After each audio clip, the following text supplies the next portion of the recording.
Today, we're breaking down a specific worldview that connects everything from the dawn of creation to modern headlines into one single epic battle. It's a pretty wild story about a cosmic enemy, his so-called earthly agents, and a prophesied final war.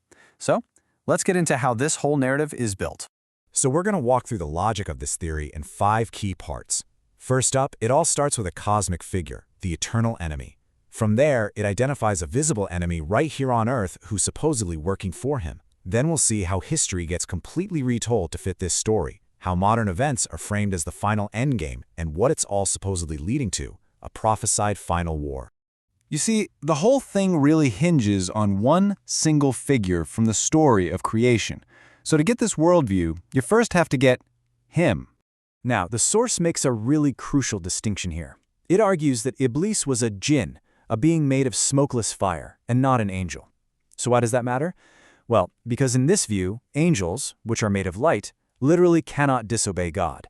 But as a Jinn, Iblis had free will, and with that free will came the power to rebel. And that rebellion came when he was commanded to bow down to Adam. As the quote says, he refused, arguing that being made of fire made him superior to a being made of clay. The source points to this as the original sin, right? A mix of arrogance and pure envy for humanity's new status. This one act of defiance basically sealed his fate for all of eternity. So he gets exiled for his pride, and that's when he makes this just terrifying vow. He asks God for a delay until the day of judgment, not to say he's sorry, but to dedicate his entire existence to one single thing, proving that humanity is flawed and leading as many of us astray as he possibly can.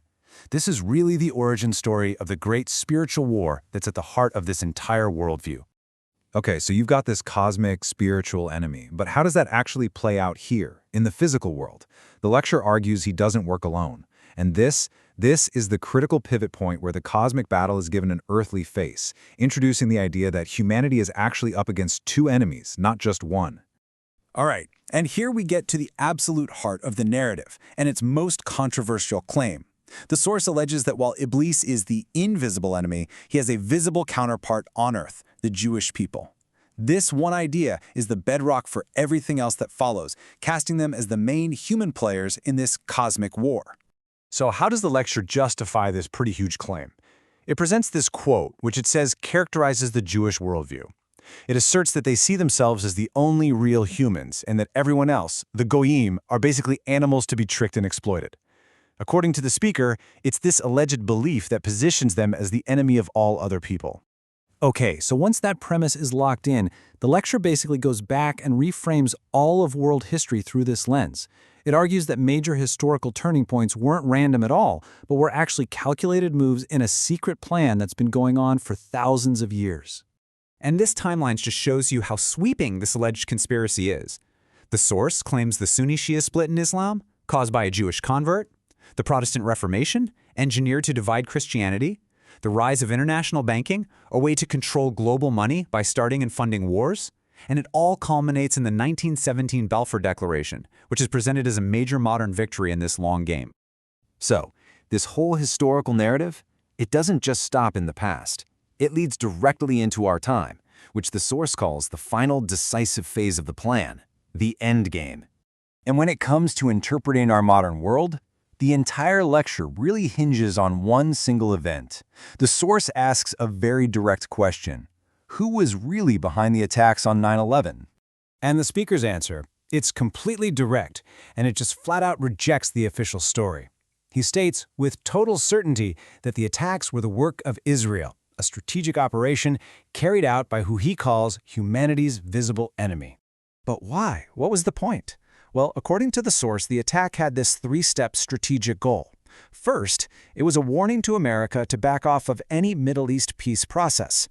Second, it created the perfect excuse to blame and then destroy al-Qaeda and the Taliban.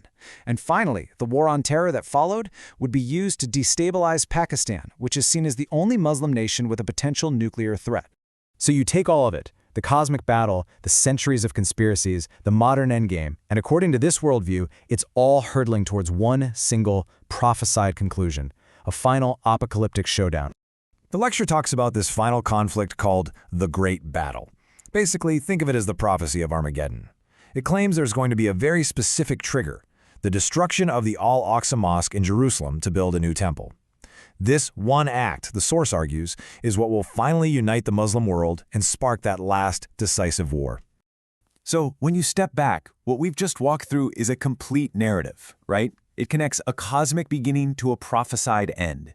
It turns all of history into a giant conspiracy, and today's news into the final chapter of a holy book. And that brings us to our final question. What's the real power of a story that claims to have all the answers? And maybe more importantly, how does a narrative like that change the way its followers see the world and their place in it?